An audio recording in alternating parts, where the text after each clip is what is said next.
Welcome to a presentation about terrorism. We will learn the meaning of terrorism, what causes it and its effects, and ways to reduce risk and casualties. I have an idea about terrorism.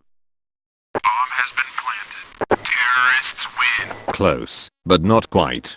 Terrorism is, in the simplest sense, the use of intentional violence as a means to create fear among masses of people, or fear to achieve religious or political goal. An example is the 9/11 attack on the Twin Towers in the USA, whose mastermind was the terrorist group Al-Qaeda, where they hijacked a plane and crash-landed it into the World Trade Towers, which caused over 2,000 deaths and fear among people for another terrorist attack. What causes terrorism?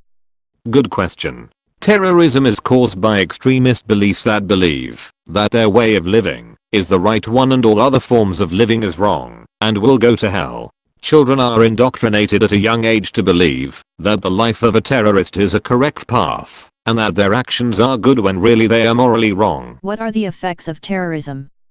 Terrorism causes fear in society, destroys economy and causes mass panic. In short, it just makes life bad. Well, what are some ways to prevent such an event?